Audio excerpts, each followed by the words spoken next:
Shalom jemaat yang dikasihi Tuhan, selamat datang dalam acara doa pagi pada hari ini dan kiranya berkat Tuhan melimpah dalam hidup kita.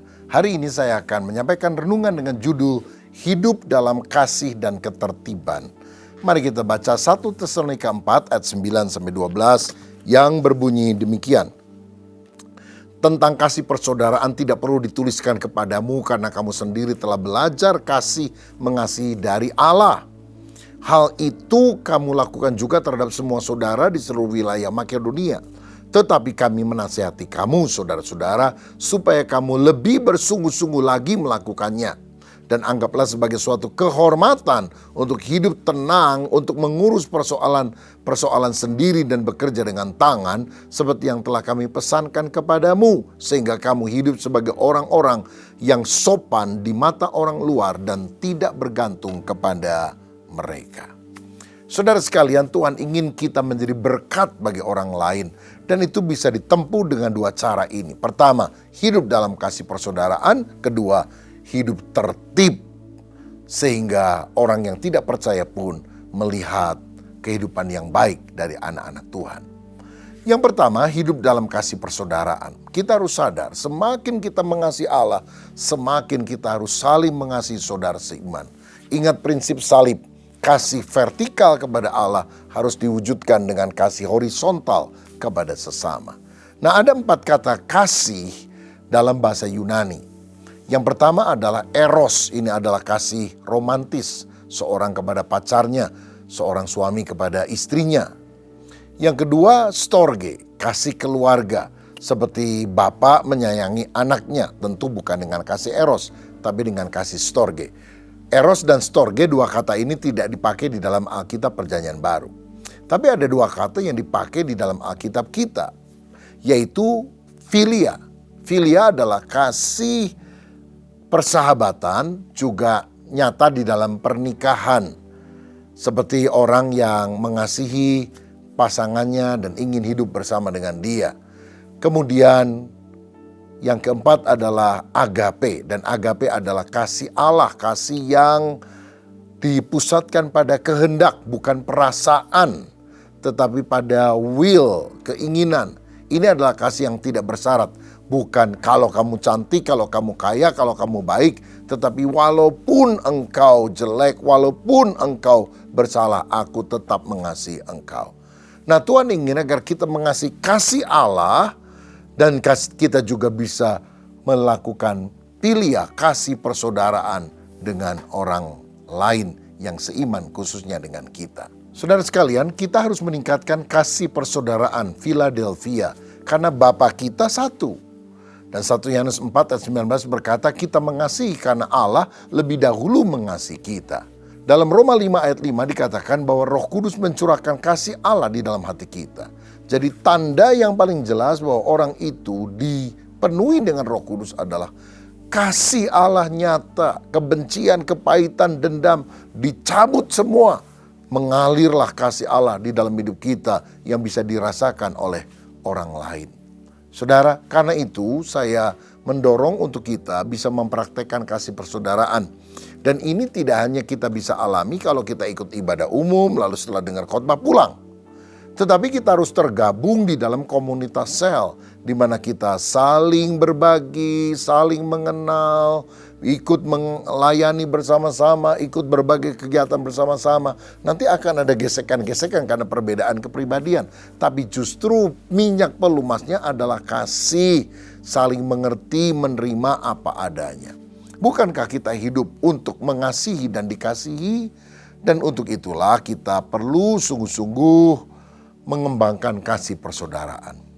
Saudara sekalian, saya percaya pada waktu seorang lahir baru karena beriman kepada Kristus, kita menerima kodrat ilahi, 2 Petrus 1 ayat 4, yang mematikan atau mengalahkan hawa nafsu duniawi. Nah, kodrat itu akan menentukan tindakan kita. Kodrat ikan adalah berenang, kodrat burung adalah terbang, kodrat Allah adalah kasih. God is love. Dan kodrat dari orang yang lahir dari Allah, yang lahir baru adalah mengasihi. Dulu mungkin kita suka membenci orang lain, tetapi sekarang kita harus mengerti kebenaran dan hidup dalam kasih. Saya teringat kisah ada seorang yang konseling kepada pendeta karena dia anak sulung yang merasa tidak pernah disayangi oleh orang tuanya dari sejak kecil. Yang disayangi itu adik bungsunya, saudara.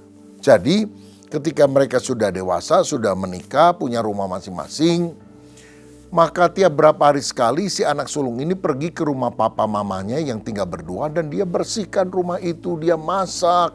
Sementara orang tuanya tetap tinggal di kamar, padahal mereka nggak lumpuh, jalan seperti biasa, masih sehat. Tetapi nggak mau ngobrol sama anak sulungnya ini. Kedua-duanya anaknya perempuan.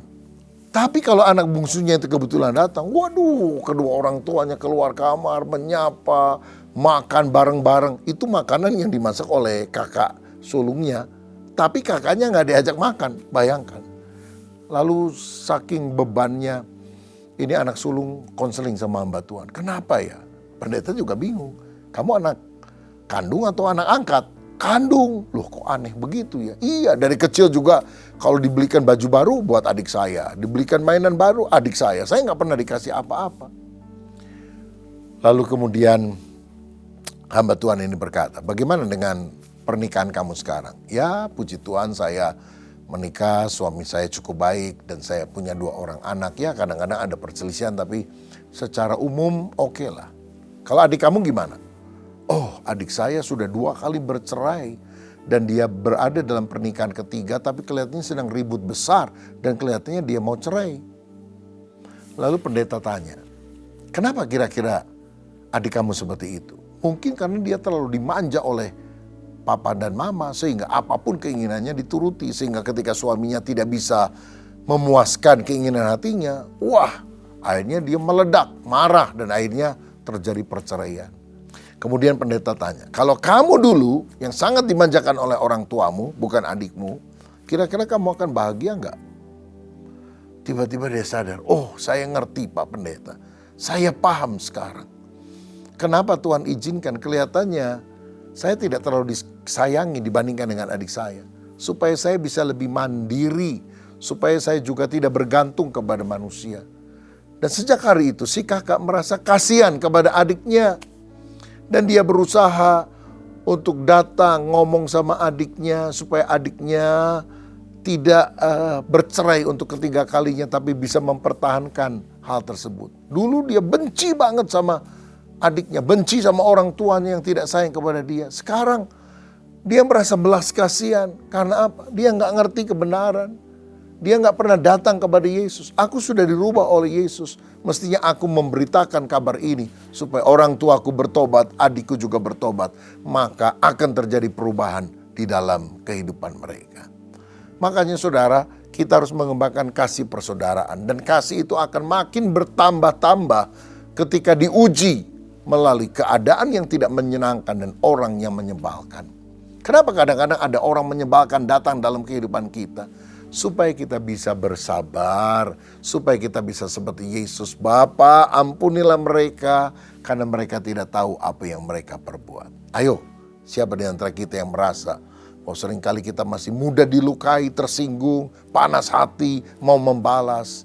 Kiranya Tuhan mengaruniakan kasih persaudaraan di dalam diri kita. Nah, tetapi kehidupan kita akan jadi berkat, jadi kesaksian bagi orang lain ketika kita bukan hanya hidup dalam kasih, tapi hidup tertib. Sehingga kita bisa memberikan kesaksian yang baik terhadap orang luar, artinya orang yang belum percaya. Paulus berkata adalah kehormatan bagi kita untuk hidup tenang, mengurus persoalan sendiri, bekerja dengan tangan. Supaya kita hidup dengan sopan di mata orang luar, jangan bergantung kepada mereka. Rupanya, ketika berita akhir zaman disampaikan kepada jemaat Tesalonika, mereka pikir mungkin kedatangan Tuhan cuma beberapa hari atau beberapa minggu ke depan. Sehingga mereka tidak mau kerja. Cuma doa menantikan kedatangan Tuhan. Tapi kan kalau lapar tetap makan. Dan karena sudah nggak kerja dan sebagainya, nggak punya duit, dibiayai oleh orang lain. Jadi benalu bagi orang lain. Ngutang sana ngutang sini, kagak bisa bayar lagi. Inilah yang memperburuk kesaksian kehidupan mereka.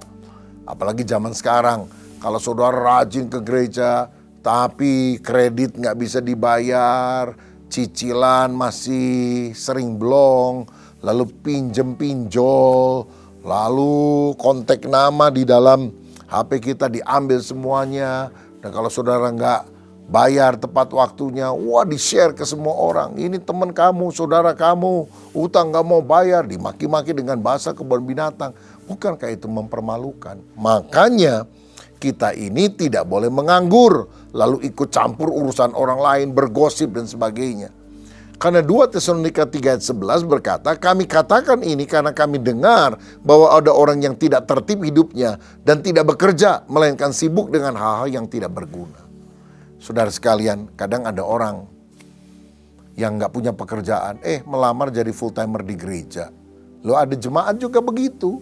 Pak, ini gak ada kerjanya, pengangguran, gimana kerja di gereja saja? Loh, bukankah kalau orang gak punya kerjaan, saudara yang di marketplace yang kasih kesempatan untuk bekerja, kok disuruh jadi full timer? Padahal tidak ada panggilan untuk melayani Tuhan. Bagaimana bisa melayani umat dengan baik? Saya lebih respect bagi mereka yang bekerja keras, mencari uang, membiayai keluarganya dan pelayanan. Dia berikan hidupnya sebagai volunteer untuk jadi berkat bagi orang lain. Kecuali memang orang yang dipanggil sungguh-sungguh untuk menjadi full timer di gereja melayani Tuhan. Itu sesuatu yang berbeda. Tapi ingat ini, bahwa bekerja itu bukan kutuk tapi berkat. Tuhan telah menaruh Adam dan Hawa di Taman Eden untuk mengusahakan taman itu menjadi tempat yang lebih baik. Kutuk dalam pekerjaan adalah kelelahan, keringat, kesusahan. Tetapi kerja itu sendiri adalah sebuah berkat. Makanya kalau kita mau hidup jadi berkat bagi orang lain, jangan suka benci, iri, jelek-jelekin orang. Hidup di dalam kasih. Dan yang kedua, jangan malas, jangan gosipin orang. Tapi hidup tertib. Ketika kita hidup dalam kasih, bukan kebencian. Ketika kita hidup tertib, gak ngurusin urusan orang. Tapi kita bisa mencukupkan diri untuk memenuhi kebutuhan diri kita. Maka kita jadi kesaksian yang baik bagi banyak orang.